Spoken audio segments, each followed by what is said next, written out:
This is the most left-brained small car in the world, a super mini of the thinking family that thinks this is a much bigger car. It's now into its 4th generation and it's still as amazingly roomy, versatile, easy in and out, and economical as ever. The latter feature thanks to the sophisticated hybrid system as standard.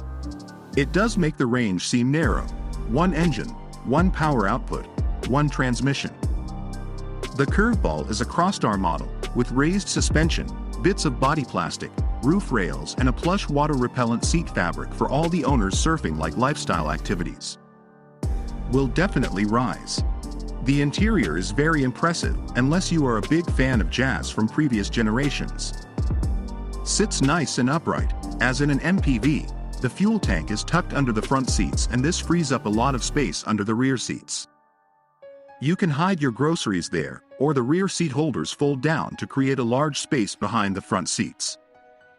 There's a slight Honda influence on the dashboard, if you roll your eyes a little. The interior is delightful, much sharper than anything seen from the company before. Simple, straight lines and some nice textured padding. On the former Jazzes, the front pillar was thick, making it difficult to see. The main crash structure was on the second pillar at the rear, so the front pillar was thinner and less of an obstacle to your view. It looks a bit odd, but it means that forward visibility is improved. Back when hybrid cars were first introduced, there was a big song and dance about the different approaches being taken by Honda and Toyota, all very technical and tedious, but interesting due to the fact that Honda has finally shifted to a much more Toyota-like setup. Saw this new system in the CR-V hybrid, and simply put, engine drives the generator, generator drives the motor, motor drives the wheels. But while the train is traveling at full speed or cruising flat, the car has extra adjustments to cope with many different conditions. The hybrid battery absorbs power when the engine is on reserve, allowing the engine, Atkinson cycle, non-turbo, 1.5 liters, to be shifted to a lap point where fuel efficiency is more or less optimal. For short flat bursts, the drive motor pulls slightly more from the battery. A lock-up clutch between engine and wheels offers direct drive at rough highway speeds. It adds a bit to overall efficiency by avoiding electric power trips around the house. In addition, there is no gearbox, not even a CVT in the conventional sense. Engine on the Jazz: a 1.5-liter petrol mated to 2 electric motors and a battery pack. That means hybrid power, the ability to travel on electric in no time and over 60 mpg if you drive carefully.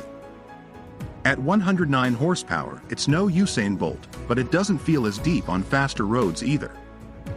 The rear seats accommodate 2 adults or 3 children, as the middle seats are too narrow for larger passengers. Head and legroom is good, and you get a pair of door bins and a small pocket on the front back to stash some leftovers. 2 ISOFIX mounts are provided on the 2 outer rear seats. The previous generation Jazz was more functional than funky, but the latest version adds some cool design features, like a 2-spoke steering wheel and a raised dashboard, that lift it above the class more mundane and traditional interior. There is a wide variety of materials and fabrics used throughout the cabin. Most of them are high quality, and even the switchgear and buttons feel sturdy.